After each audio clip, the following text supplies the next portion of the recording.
사도행전 5장 12절에서 16절까지 우리 한 목소리로 함께 읽겠습니다. 시작. 사도들의 손을 통하여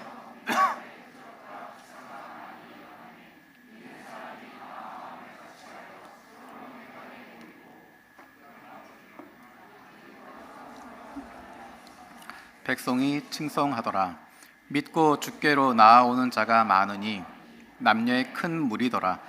심지어 병든 사람을 메고 거리에 나가 침대와 요 위에 누이고 베드로가 지나갈 때 혹 그의 그림자라도 누구에게 덮일까 바라고 예루살렘 부근에 수많은 사람들도 모여 병든 사람과 더러운 귀신에게 괴로움을 받는 사람을 데리고 와서 다 나음을 얻으니라.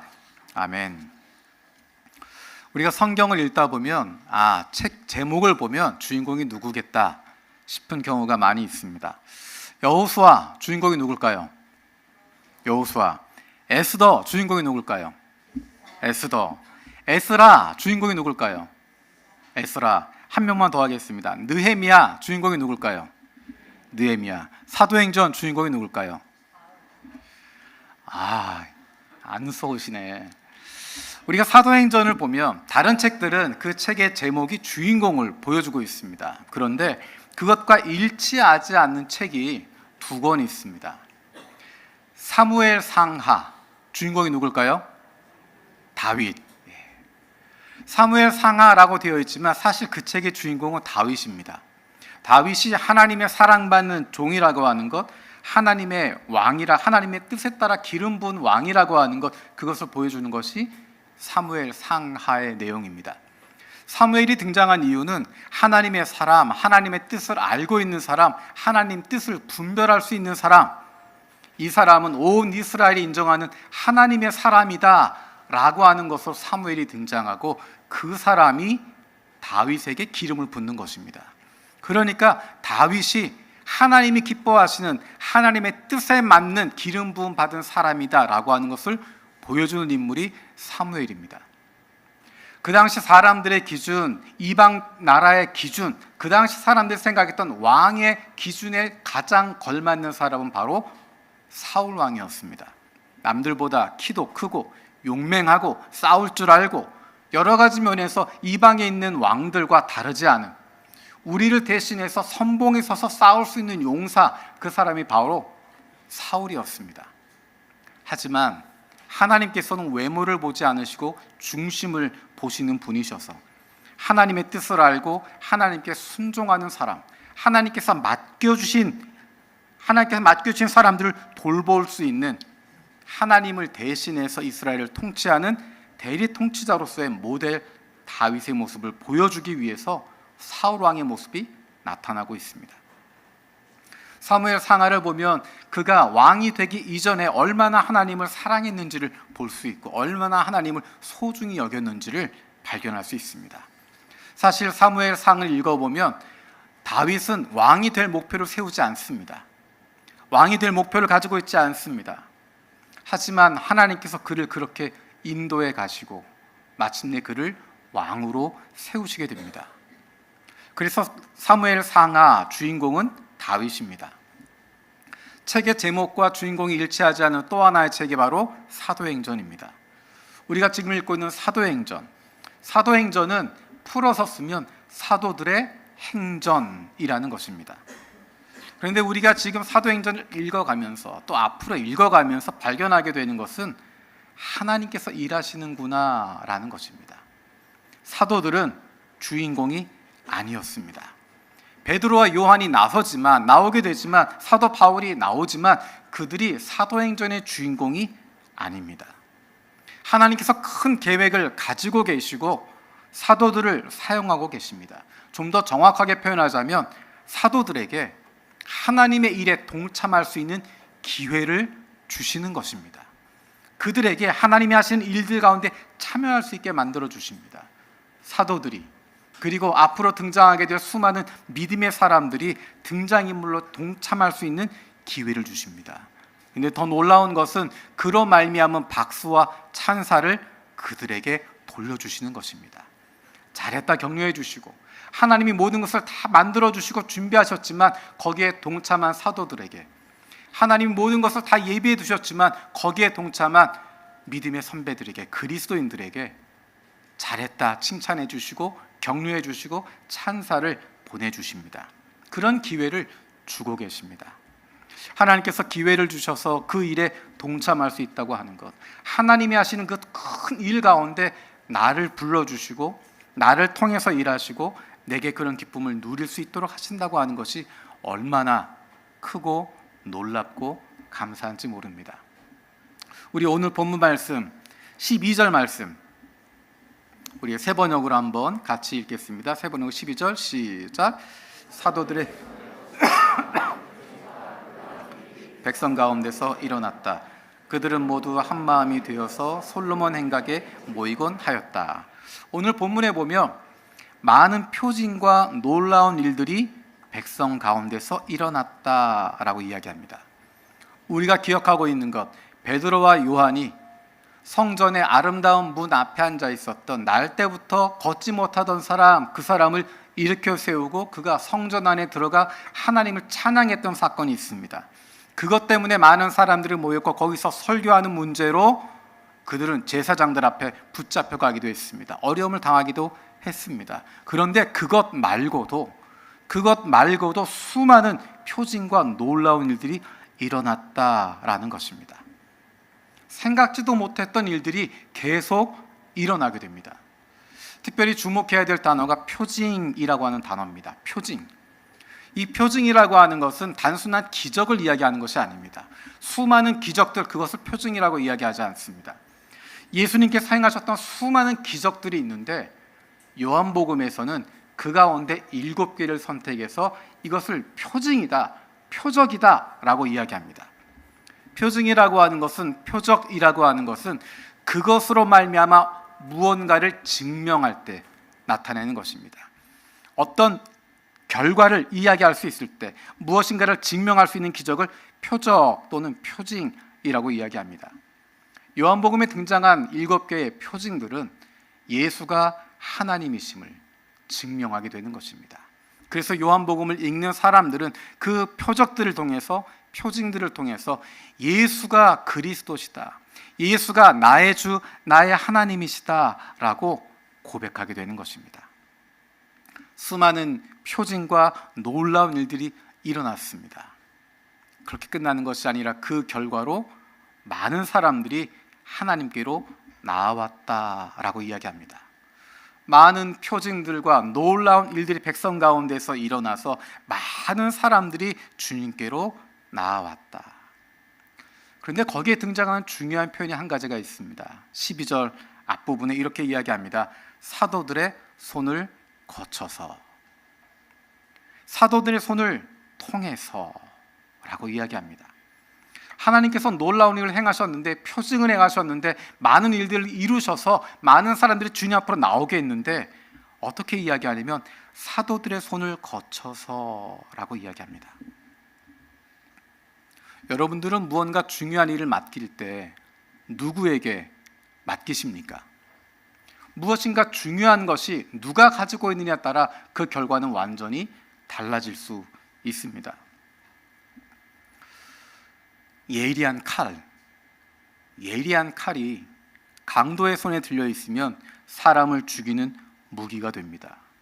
하지만 그것이 의사의 손에 들어가 있으면 사람을 살리는 도구가 되는 것입니다. 우리가 읽었던 표현 가운데 재미있는 표현이 15절, 16절에 있는 표현입니다. 한번 같이 읽어보겠습니다. 15절, 16절. 심지어는 병든 사람을 메고 거리에 나가 침대와 요 위에 누이고 베드로 지나갈 때 혹 그의 그림자라도 누구에게 덮일까 바라고 예루살렘 부근에, 죄송합니다, 제가 그 세 번역으로 준비해라고 해놓고 읽은 건 제가 개역개정을 읽었어요. 다시 한번 읽겠습니다. 15절, 16절 시작. 심지어는 병든 사람들을 거리로 메고 나가서 침상이나 깔자리에 눕혀놓고 베드로가 지나갈 때 그 그림자라도 그들 가운데 누구에게 덮이기를 바랐다. 또 예루살렘 근방의 여러 동네에 사는 많은 사람들이 병든 사람들과 악한 귀신에게 시달리는 사람들을 데리고 모여들었는데 그들은 모두 고침을 받았다. 아멘. 여러분, 이 이야기를 복음서에서 읽어보셨나요? 복음서에서 예수님을 이야기하면서 예수님이 지나가시는데, 예수님이 지나갈 때 그 그림자라도 그들 가운데 누구에게 덮이기를 바라면서 사람들이 침상이나 깔자리에 눕혀놨다. 그런 이야기가 나오나요?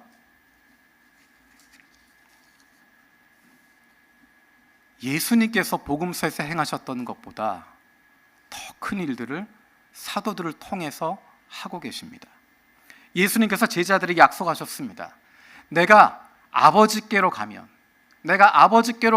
그리고 성령이 너희에게 임하시면 너희가 나보다 더 큰 일도 행하게 될 것이다. 사도들의 능력이 예수님보다 더 뛰어난 것일까요? 그렇지 않습니다. 베드로가 바울이 예수님보다 더 많은 능력을 가졌기 때문에 이런 일이 일어나게 될까요? 그렇지 않습니다. 성령이 사도들 안에 충만하기 때문에 이런 일이 가능해지는 것입니다. 능력이 생겨서가 아니라 그들을 통해서 예수 그리스도의 능력이 흘러나가도 괜찮기 때문에 이제 사도들을 통해서 그 일을 행하고 계시는 것입니다. 사도들의 손을 거쳐서라고 이야기합니다. 사도들은 하나님께서 일하시는 통로로 사용되고 있습니다. 이제 그들은 그것들을 분명하게 깨닫고 있습니다.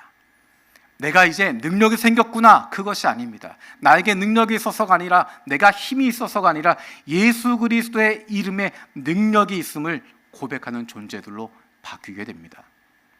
예수님이 돌아가시기 직전에 제자들의 모습과는 완전히 달라진 모습입니다. 예수님이 돌아가시기 직전에 예수님의 제자들의 모습은 누가 더 위대한가, 누가 더 높은가, 누가 더 좋은 자리에 갈 것인가, 누가 더 인정받는 사람이 될 것인가, 누가 더 많은 능력을 가지고 있는가, 그것에 중점을 두고 있었지만 이제 제자들은 깨닫습니다. 나에겐 아무런 능력도 없다고 하는 것, 나는 아무런 존재도 아니라고 하는 것, 하지만 주님께 능력이 있고, 하지만 예수 그리스도에게 능력이 있고, 하지만 하나님께서 하시면 그 일들이 된다고 하는 것을 사도들은 깨닫게 됩니다.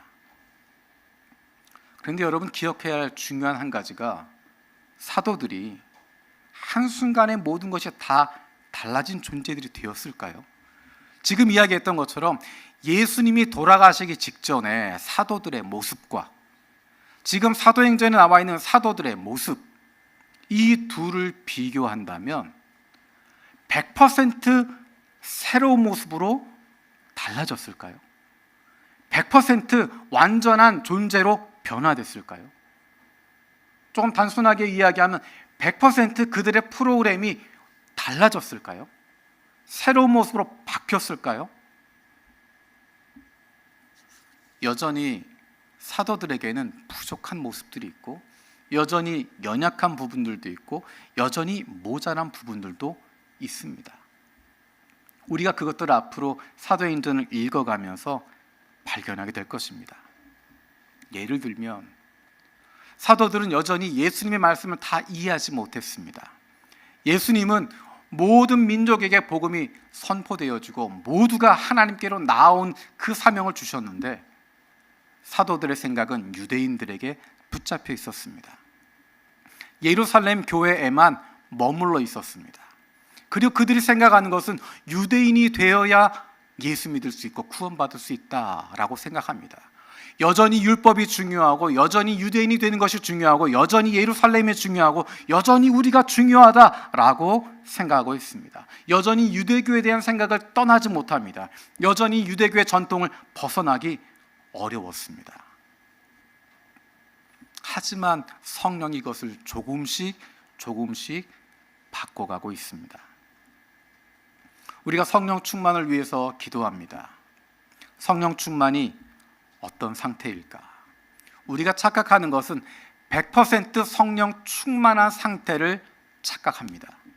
그래서 전혀 흔들리지 않고 전혀 움직이지 않는 100%의 순도를 가지고 있는 모습을 성령 충만하다라고 생각하게 되고, 그렇지 않은 나의 모습을 보면서 실망하게 되고 절망하게 되고, 그렇지 않은 나의 모습을 알기 때문에 다른 사람들 앞에서는 거짓으로 가리게 되고 거룩한 척하고 괜찮은 척하게 되어지는, 내 삶에서는 전혀 그렇게 살지 않으면서 마치 교회에 와서는 성령 충만한 사람인 것처럼, 교회 사람들을 만날 때는 늘 거룩한 사람인 것처럼 그렇게 거짓말하며 살아가게 되는 것입니다.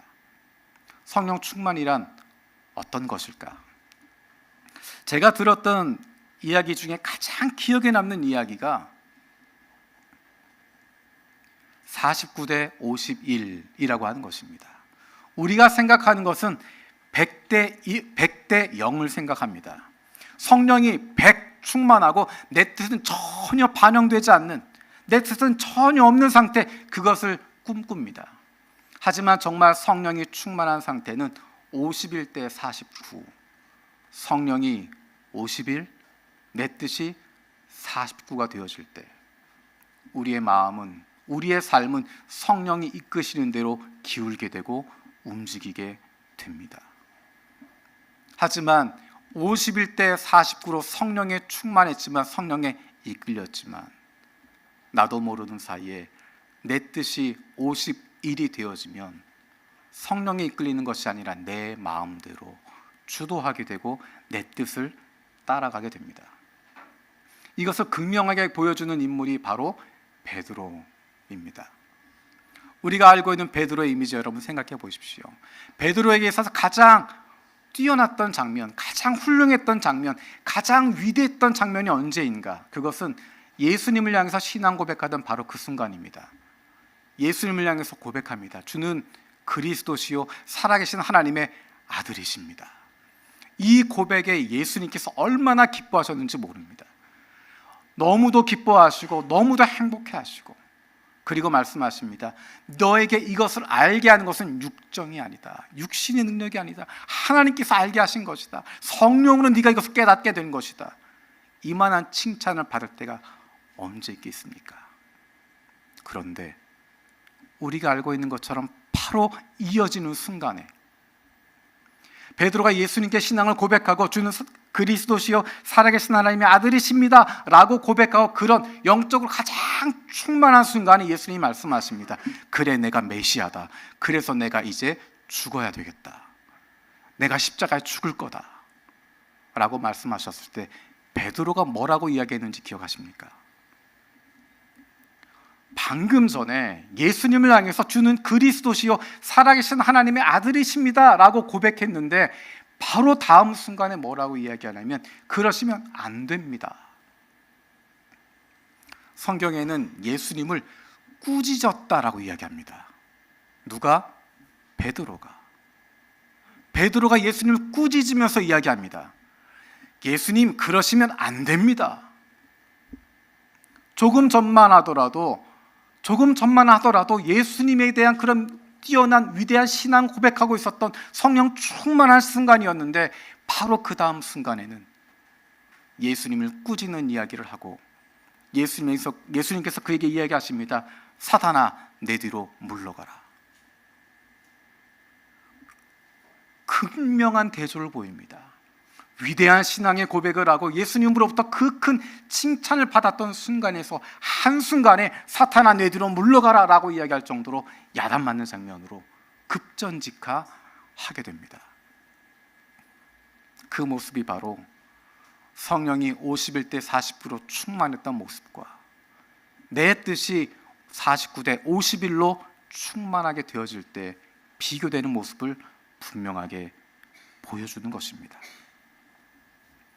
베드로는 예루살렘 교회의 중심 인물입니다.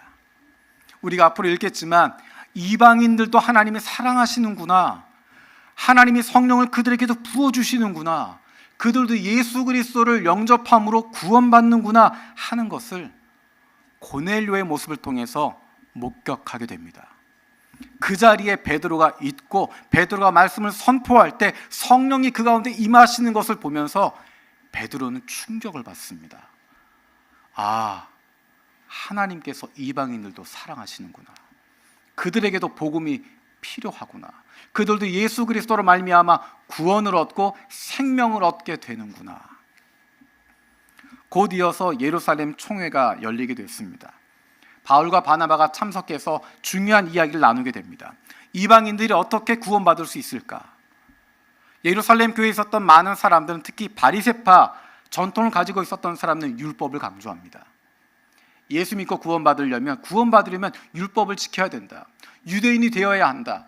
할례를 받아야 된다. 이방의 모든 것을 다 끊어버려야 된다. 그들이 유대인이 되어야 구원받을 수 있다라고 이야기합니다. 그때 베드로가 조용히 일어나서 자기의 경험을 이야기합니다. 내가 이런 일이 있었는데 고넬료라는 사람에게 예수님의 복음을 선포했더니 그들에게 하나님의 성령이 임하시더라.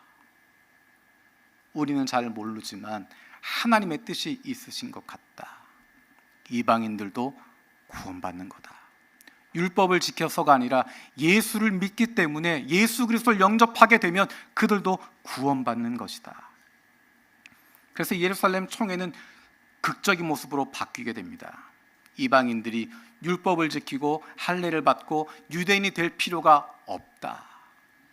예수 그리스도를 믿는 것만으로도 구원받는다. 예수 그리스도만 믿으면 된다라고 결정하게 됩니다. 그런데 놀라운 것은 그 다음에 이어지는 내용입니다. 바울과 바나바가 왔던 곳이 안디옥 교회였습니다. 이방인들과 유대인들이 함께 있었던 곳입니다. 베드로가 그 안디옥 교회를 방문합니다. 얼마나 마음이 기뻤을까요? 이방인들도 예수를 믿고 달라지는구나. 그리고 안디옥 교회는 주변 사람들로부터 그리스도인이라고 불림받았던 그런 곳입니다. 그곳에 가서 이방인들과 함께 식사를 나눕니다. 함께 밥을 먹는다고 하는 것은 우리가 생각하는 것보다 더 깊은 의미가 있습니다. 한편이라는 것입니다. 예수님께서 세리와 죄인들과 함께 식탁을 마주하셨던 것, 그것 때문에 유대인들이 책망했던 것은 같은 편이다라고 이야기하기 때문입니다. 베드로가 이방인들과 함께 식사하고 있습니다. 이방인을 떠나서 안디옥 교인들과 함께 식사하고 교제하고 그 모습에 놀라고 기뻐하고 있었습니다. 함께 기쁘게 음식을 나누고 축복하고 있었는데 예루살렘 교회에서 야고보 측 사람들이 온다라는 소식을 듣습니다. 야고보 측 사람이라고 하는 것은 율법을 좀 더 강조했던 사람들입니다. 율법을 지켜야 된다, 그것에 강조를 두었던 사람들입니다. 야고보 측 사람이 온다라는 이야기를 듣고 베드로가 당황해서 그 자리를 피해버립니다. 이방인들과 함께 식사하고 교제했던 그 자리를 도망쳐버립니다. 바나바도 함께 도망쳐버립니다. 예수 그리스도 안에 우리는 다 형제라고 이야기했고, 조금 전에 이야기했던 것처럼 이방인들도 유대인이 되지 않아도 예수 그리스도로 말미암아 구원받을 수 있다, 구원받는다, 하나님이 구원하신다 라고 선포하고 믿고 있었지만, 이방인들과 함께 식사하고 있었던 자리를 다른 유대인에게 들키게 될까 봐, 그것에 대해서 핀잔을 듣는 것, 유대인의 전통에 맞지 않는 행동을 했다고 한 것에 비난을 받을까 봐 도망쳐버립니다. 우리의 상태는 100대 0으로 가는 것이 아니라 51대 49의 모습을 유지하는 것입니다. 인디언에 내려오는, 체로키 인디언 가운데 내려오는 재미있는 이야기가 있습니다. 오늘 이 말씀과 가장 잘 어울리는 이야기여서 잠깐 여러분께 말씀드립니다. 한 체로키 노인이 손자에게 삶에 대해서 이야기를 해줬습니다. 인간의 마음 안에는 늘 싸움이 있단다. 그런데 그 싸움은 너무도 끔찍한 싸움이어서 마치 두 마리의 늑대가 싸우는 것 같다. 하나는 나쁜 늑대야. 이 늑대는 항상 험담, 거짓, 교만, 질투, 열등감, 탐욕, 잘난 척하기, 허영, 그리고 자기 자신을 숨기고 거짓 자아를 나타내는 검은 늑대란다. 또 다른 늑대는 선한 늑대란다. 이놈은 기쁨, 평화, 사랑, 희망, 친절, 선의, 고요함, 겸손함, 동정심, 관대함, 진실, 신뢰를 나타낸단다. 이 두 늑대는 늘 싸우는데 이런 싸움은 네 안에서 일어나고 모든 사람들 마음속에서도 일어나고 있단다. 우리가 떠올릴 의문을 그 손자가 물어봅니다. 어떤 늑대가 이기나요? 어떤 늑대가 이길까요? 그 노인이 이야기합니다. 네가 먹이를 주는 놈이 이긴단다. 우리 마음속에 51대 49 하나님의 뜻을 따를 것이냐, 내 뜻을 쫓을 것이냐, 두 가지가 항상 함께 움직이고 있습니다. 어떤 것에 먹이를 줄 것이냐, 어디에 기울어질 것이냐, 어디에 마음을 둘 것이냐, 그것에 따라 변하게 됩니다. 늘 선하고 늘 변하지 않고 늘 성령 충만한 사람 없습니다. 제가 성경에 있는 단어 가운데, 하나님을 표현하는 단어 가운데 가장 좋아하는 단어가 여상하다라는 것입니다. 그것은 평소와 다름없다 혹은 한결같다라고 하는 표현입니다. 시편에 보면 주는 여상하시다라고 표현합니다. 쉬운 말로 하면 주는 언제나 한결같으십니다 라고 이야기하는 것입니다. 한결같기 위해서 무엇이 필요할까요? 끊임없는 노력이 필요합니다. 가만히 있는 것, 아무것도 하지 않는다고 가만히 있게 되는 것이 아닙니다. 가만히 있으면 물들게 되고 익숙하게 되기 때문입니다. 내가 편한 대로 움직이고 익숙해지면 그렇게 굳어집니다. 교통사고가 나거나 어디를 다쳤을 때 재활 훈련을 하게 됩니다. 재활을 한 사람과 재활을 하지 않은 사람의 차이는 그 사람의 몸이 어떻게 되어 있는지를 보는 것입니다. 재활하지 않아도 그냥 그렇게 살아갈 수 있습니다. 불편한 거 참아가면서 아프면 움직이지 않고 아프면 피해서 움직이면서 몸을 쓸 수 있습니다. 그러다 보면 몸이 굳어지고 몸이 굽어지게 되고 몸이 잘못된 모양으로 기울어지게 됩니다. 재활한다고 하는 것은 아프지만 움직여야 하는 것입니다. 아프지만 움직일 때 그래야 제대로 돌아가는 것입니다. 한결같다라고 하는 것을 잘 이해할 수 있는 것이 필라테스 동작입니다. 그렇게 안 보이시겠지만 제가 운동을 하다가 무릎을 다친 다음에 어떻게 운동할 수가 없어서 선택했던 것이 필라테스를, 놀라시죠? 네, 했었습니다. 보면 너무 쉬워 보이는 거예요. 100몇 킬로씩 들고 스쿼트하고 막 그러던 입장에서 아무것도 없고 들어봤자 고무공 하나 탁 들고 하는 그 운동 같지도 않은, 몸이 다치다 보니까 어쩔 수 없이 하게 됐습니다. 보면 필라테스 선생님 보면 웃으면서 그냥 한 동작 하고 있어요. 한결같은 모습으로 가만히 서 있습니다. 별거 아닌 것 같은데 여러분 아시겠지만 따라해 보면 죽음입니다. 코어에 힘이 없으면 제대로 동작할 수 없습니다. 가만히 있는 것 같은데 중력을 이겨내기 위해서 온몸의 근육이 움직이는 것이고 온몸이 흔들리고 아픕니다.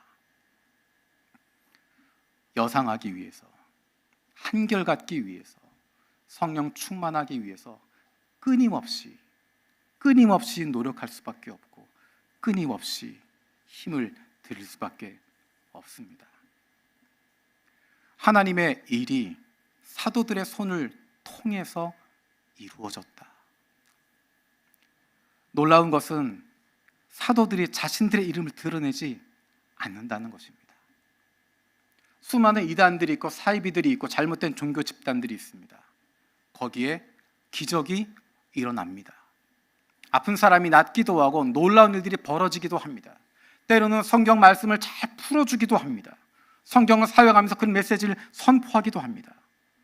처음에는 하나님에 대한 열정으로 시작했습니다. 처음에는 복음에 대한 사명감으로 시작했습니다. 처음에는 영혼에 대한 마음으로 시작합니다. 하지만 그것을 계속 지키는 것이 쉽지 않습니다. 처음의 마음을 끝까지 지키고 있는 것, 처음에 그 뜨거움을 끝까지 보존하고 있는 것, 처음에 그 열정을 여전히 뜨겁게 지킬 수 있는 것, 하나님만 바라보던 그 시선을 빼앗기지 않는다고 하는 것, 쉽지 않습니다. 그런데 하나님께서는 하나님의 그 놀라운 일들을 사도들의 손을 거쳐서 통해서 하고 계십니다. 조금 전에 살펴봤던 것처럼 사도들이 완벽한 사람들 아니었습니다.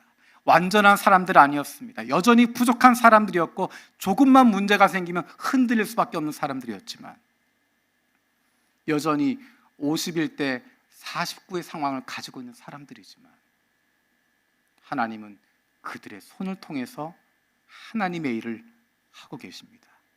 그것이 얼마나 사도들에게 큰 기쁨이 되겠습니까? 때로는 우리가 성령 충만하지 못할 때도 있습니다.